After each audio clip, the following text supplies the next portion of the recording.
August 1945, a POW repatriation camp, Luzon, Philippines. The walls were thin, bare bamboo, stitched with rusted wire and fatigue.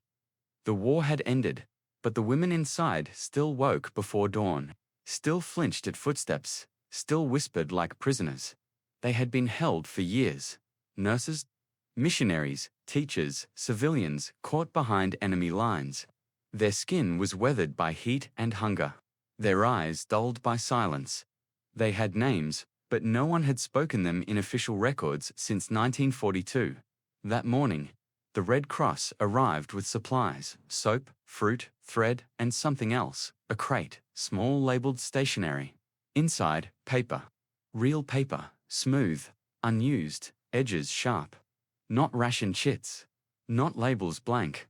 One of the women, her hair thinned from malnutrition, her hands trembling, reached into the crate and pulled out a single sheet. She held it like it might tear under her breath. Her fingertips brushed it, slow and reverent. Then she began to cry, not from pain. Not from fear, from memory, for the first time in years. She had a surface she could write herself back onto, and she didn't need permission to begin. When the Japanese Empire swept across Southeast Asia and the Pacific in late 1941 and early 1942, it captured not only strategic ports and military garrisons, but entire civilian populations. Among them were thousands of Western women, nurses, missionaries, teachers, and the wives and daughters of diplomats, traders, and servicemen. They were caught in places like Hong Kong, Singapore, Borneo, the Dutch East Indies, and the Philippines. Most had no time to flee. They were interned. Japan classified civilian internees differently from military tripos, but in many cases, the treatment was nearly indistinguishable. Women were forced into crowded, disease-ridden camps. Food rations were meager. Medical care was non-existent. Identity was erased, replaced by numbers. Time lost meaning. In places like Santo Tomas internment camp in Manila, Palembang in Sumatra, and Jideng in Java, the women lived in confinement under the constant threat of punishment. Letters were strictly censored. Books were banned or burned. Pens and paper were tightly restricted, and in many camps, outlawed entirely. The Japanese military authorities understood that written words were powerful. In the hands of their prisoners, especially educated, multilingual women, paper was dangerous. It could conceal intelligence, carry coded messages, preserve forbidden memories.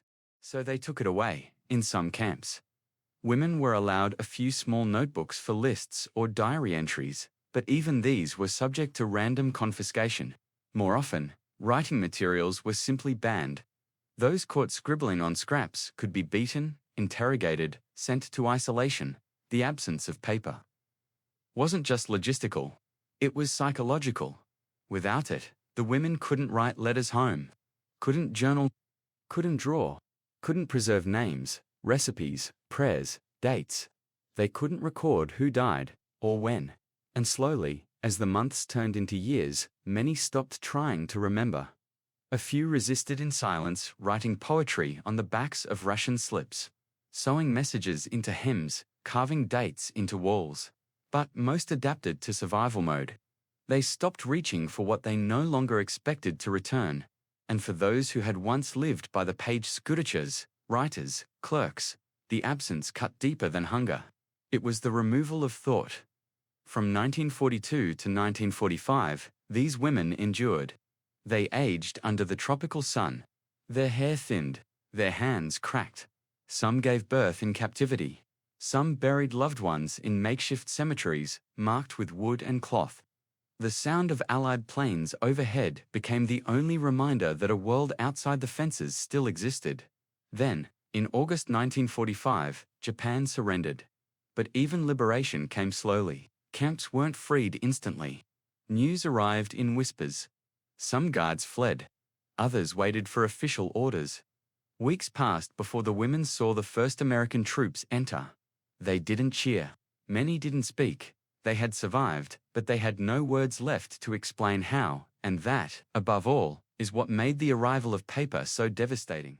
After Japan's formal surrender on September 2, 1945, Allied forces began the monumental task of repatriating prisoners and restoring basic human infrastructure across the Pacific. This included not just food, shelter, and medicine, but identity. In camps like Los Barras and Santo Tomas, where hundreds of civilian women had survived brutal conditions, Red Cross teams and American occupational units brought not only aid packages, but the materials of civilian life: clothing, soap, thread, toothbrushes, and, for the first time in years, paper. It wasn't symbolic. It was logistical. Blank forms were needed for records. Stationery was needed for letters. School materials were required to restart education programs. But for the women in those camps, who had been starved of expression, the reappearance of clean, unused paper was deeply emotional. Many had forgotten how to hold a pencil without shaking. Others stared at the blank sheet, overwhelmed, not from confusion, but from choice. What do you write after years of silence? Some wrote letters to family, unsure if they'd ever be delivered. Others began sketching outlines of home-remembered rooms, gardens, relatives' faces. A few, in a mixture of trauma and discipline, began recording the names of the dead. One sheet, recovered decades later in the belongings of a British internee, simply listed 23 names in faded pencil, next to their birthdays and last seen date. Some of the paper was used for poetry, others for recipes, for prayers, for apologies never sent. This wasn't official documentation. It was the reawakening of the written self, a quiet rebellion against the mental decay of captivity. Each line was a reclamation of time, of dignity, of voice. Modern trauma psychologists studying Pastora testimonies have since noted that the denial of writing materials, especially for literate populations, was a form of cognitive starvation. Humans process memory through language. When that mechanism is removed, time blurs, self-definition erodes.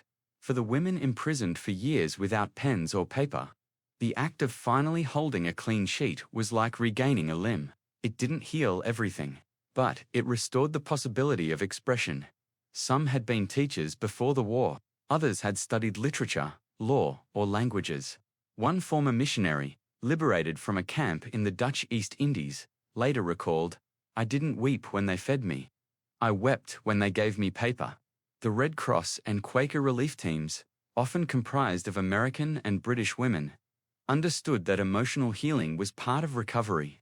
Some brought paper intentionally, not for bureaucracy, but for restoration. They handed it out carefully, quietly. No ceremony. Just presence. They left boxes in the women's quarters with pencils. They invited women to write anything or nothing. They encouraged journals. Some even collected anonymous notes to be published later as a memory archive. One such initiative in Luzon became known as the paper basket. Testimony.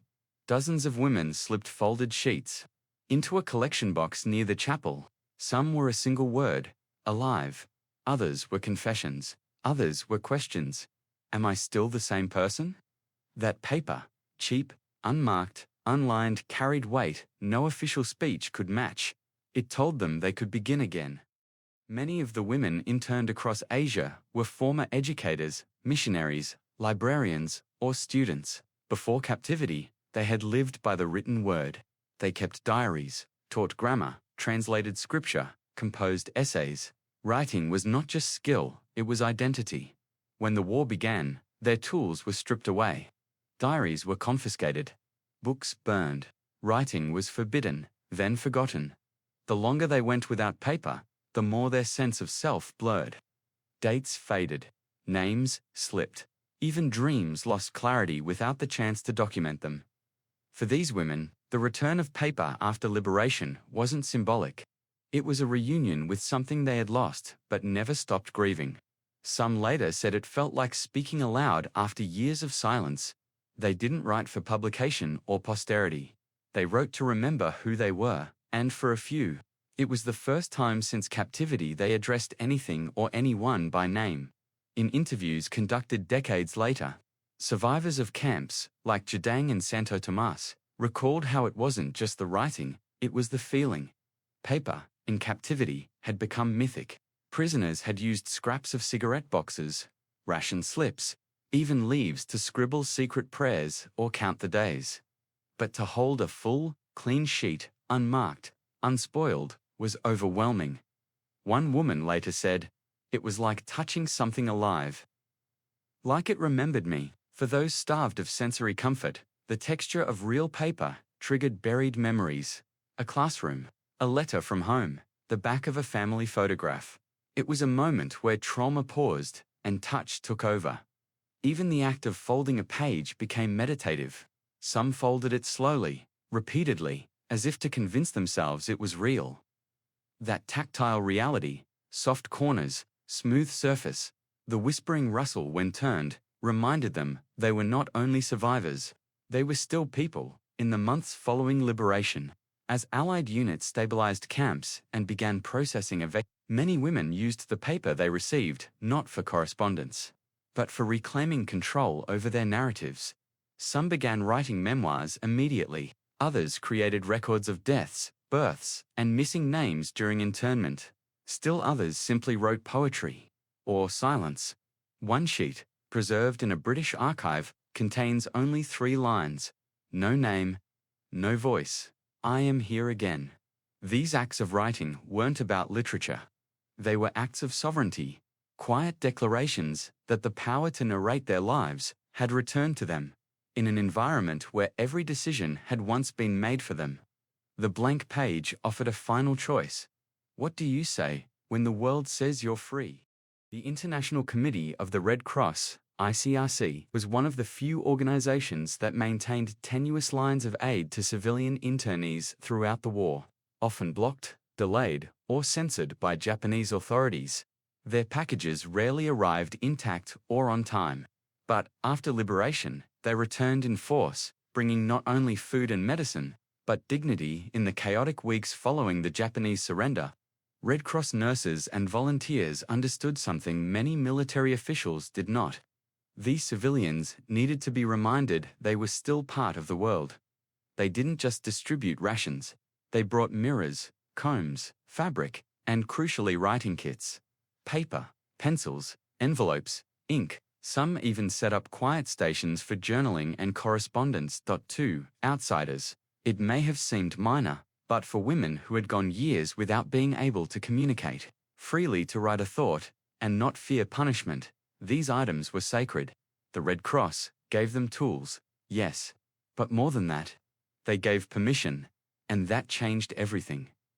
In the immediate aftermath of the war, female civilian POWs became some of the first to document the full horror of internment in the Pacific, not as historians, but as survivors. They wrote in hospitals, on evacuation ships, in temporary camps in Australia and San Francisco. Many wrote alone, others were interviewed by military debriefing officers, who were often shocked by the psychological depth of their accounts. Some filled dozens of pages, others wrote just 1 or 2, but across nearly every testimony. One theme appeared: the pain of being voiceless for so long and the relief of finally being allowed to speak.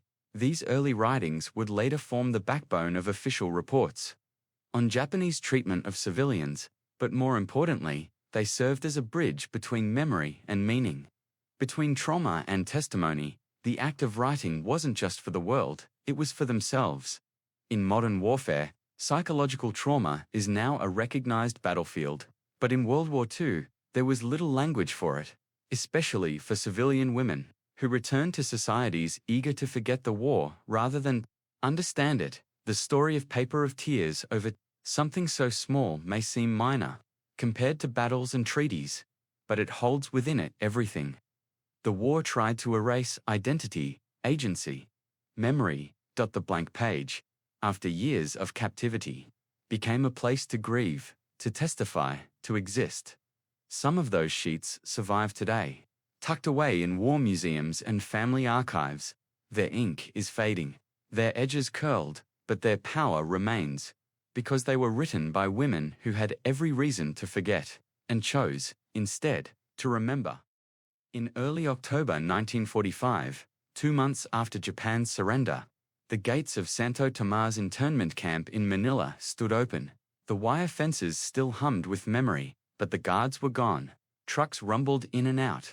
Doctors moved among the sick. American officers carried clipboards, issuing instructions and arranging evacuations. But amid the chaos of logistics, one moment stopped the women cold. Red Cross officer, a civilian volunteer in khaki slacks and sunburned arms, carried a bundle wrapped in a muslin cloth. She walked into a room that still stank of mildew and kerosene, where 20 women sat cross-legged on straw mats, waiting for their name to mean something again. She placed the bundle on the floor, untied the muslin, and began to hand out letters. Real letters. Some were from family, some from strangers, some bore the red stamp of the Salvation Army, others the seal of a Quaker mission in Nebraska. A few were simply marked to a survivor. Most were written in English, but the words inside, in careful script, in typewriter ink, in trembling hand, had one unifying message. We didn't forget you. The story of those letters began before the war had even ended. As news of internment spread through Allied countries, civilians wrote messages of hope, folded them into envelopes, and mailed them to wartime aid organizations. The senders had no names, only the knowledge that somewhere in the Pacific, thousands of civilians were imprisoned. When Japan surrendered, those forgotten letters were dug out of filing cabinets, sorted hastily, and flown with supply convoys. Volunteers in Manila, Jakarta, and Hong Kong distributed them camp by camp. The goal wasn't accuracy. It was human connection. A letter addressed simply to a British woman at Santo Tomas might find its way to a Scottish schoolteacher who hadn't heard her name spoken by a friend in years. And in that moment, reading the careful loops of someone else's handwriting, something inside her broke open. Some women pressed the paper to their faces, as if trying to absorb it through the skin. Others stared at the envelopes, unable to open them. One whispered, "If I read it, it becomes real."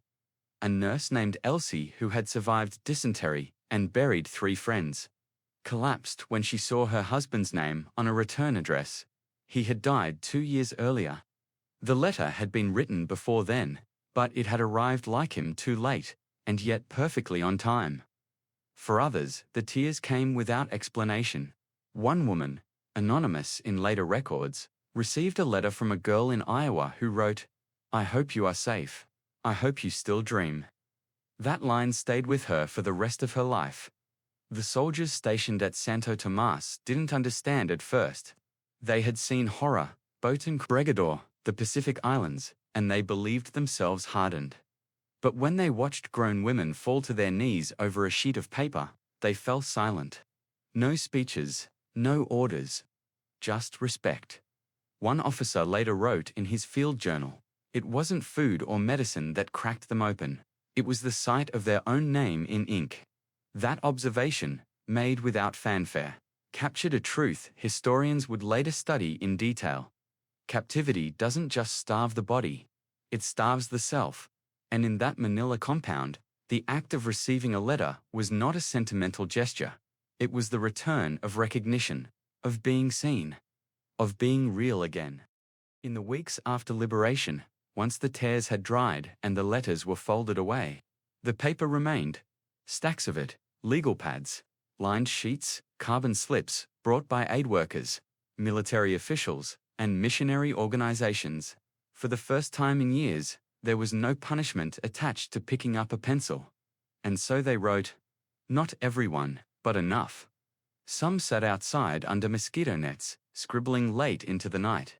Others huddled indoors, shielding their writing from passing footsteps out of habit. Their hands were shaky from malnutrition, their spelling inconsistent from years of silence, but it didn't matter. The page didn't judge. They wrote letters to the dead, lists of names remembered, descriptions of abuse they couldn't yet say aloud. Some wrote recipes, drawn from fading memory, beef stew, apple crumble, red bean mochi. One woman reportedly wrote down every book she could remember from her school library, afraid that if she didn't, the stories would vanish with her. Others simply wrote their own names, again and again, as if reclaiming what the camps had tried to erase. Once repatriation began in earnest, women were moved from camps to hospital ships. Then onward, to staging areas in Australia, India, and the US. Many carried almost nothing with them: a tin spoon, a makeshift comb, a worn piece of cloth, but tucked into their packs were the pages. Folded with care, wrapped in scarf fragments, stored between layers of gauze. Some pages were smudged from tears, others had bloodstains or watermarks. One Red Cross worker recalled seeing a woman weeping over a packet of papers during a layover in Darwin. When asked if she had lost someone, the woman said, "No. I finally remembered who I was. I just needed to write it down before I forgot again." Military intelligence officers, tasked with debriefing repatriated civilians, began collecting these writings. At first, they were seen as potential intelligence, records of guard identities, camp structures, food shortages. But soon, the nature of the writings became clear. These weren't reports, they were confessions of survival. Some were typed and filed, others were photocopied and sent to war crime investigators in Tokyo.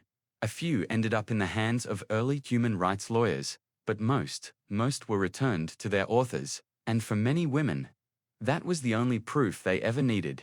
The war had happened. They had endured it, and now they had written it down. A handful of those same women would later become advocates for recognition. In Britain, the Netherlands, and the US, former female POWs submitted written testimonies to governments demanding acknowledgement of their treatment, not just as prisoners, but as human beings stripped of their voice. Their letters were calm, deliberate, and devastating. In one case, a woman named Clara Stork, a Dutch survivor of the Gedung camp, published her camp diary years later under the title, "The Walls Taught Me to Whisper."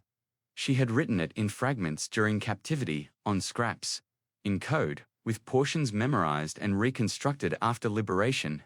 It became one of the earliest female-authored testimonies of Japanese internment, and it began with a simple line: "This is the first page I have touched without fear." For many survivors, the rest of their lives were shaped by that moment, the first touch of paper. It became a symbol of everything they had lost, and everything they reclaimed.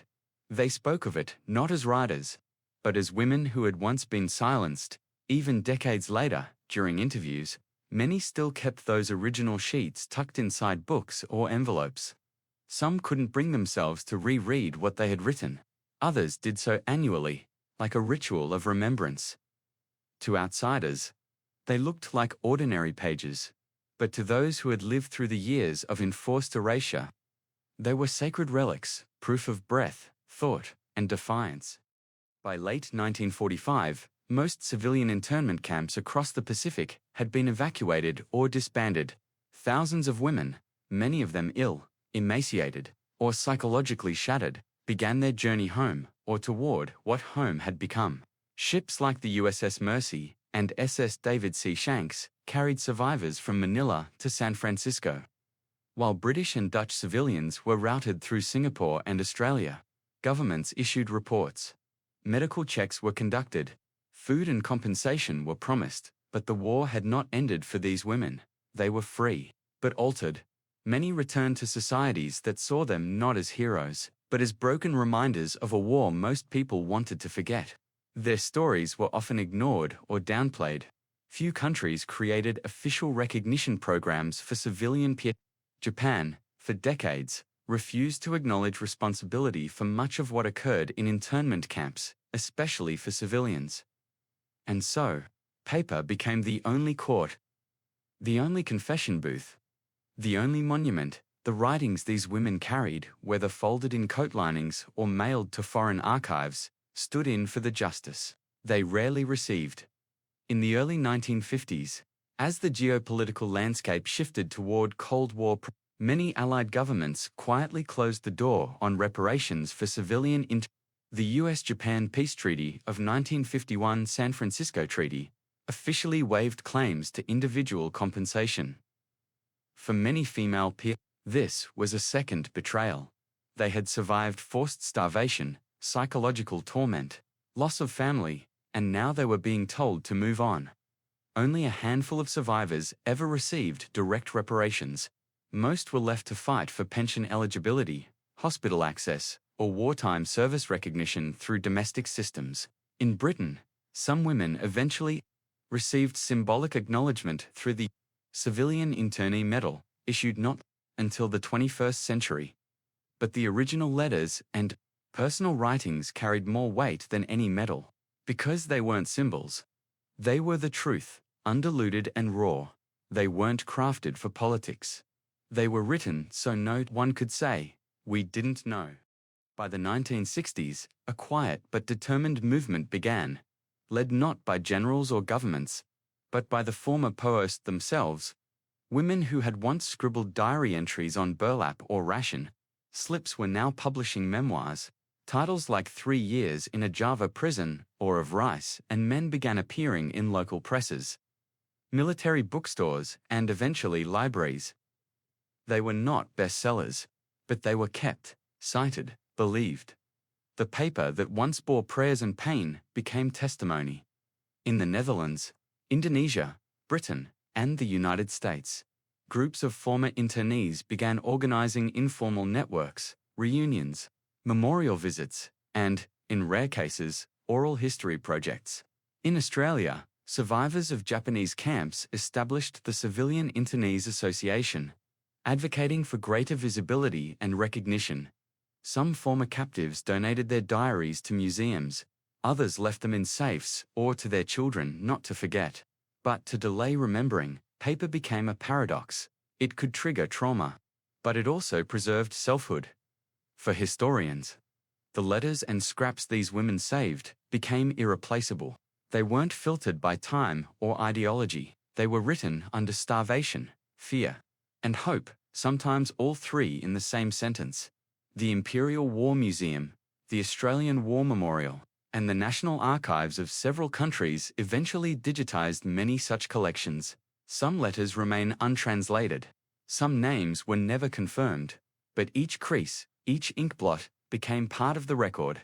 In 1995, on the 50th anniversary of the war's end, a small group of surviving female internees gathered in Washington, D.C. They read aloud from their wartime writings. One letter, written in 1944, simply said, "We are still here. Not just alive, but still human." There was no grand media coverage, no state delegation, just paper, and memory, and the quiet defiance of women who had once been stripped of everything except the right to write. History often measures victory by land reclaimed or enemies defeated. But in the quiet spaces of captivity, dignity was defended differently, not with rifles or resistance, but with ink pressed onto paper no larger than a postcard. For the women interned across the Pacific and Asia, writing became defiance. Memory became survival, a scrap of rice paper, a bent pencil, a stolen moment of silence. These were their battlegrounds, and when the war ended and real paper returned to their hands, it was not just stationery. It was identity, proof that they existed beyond barbed wire and hunger. No monument stands for the woman who cried over a letter, but her tears wrote their own legacy, one line at a time.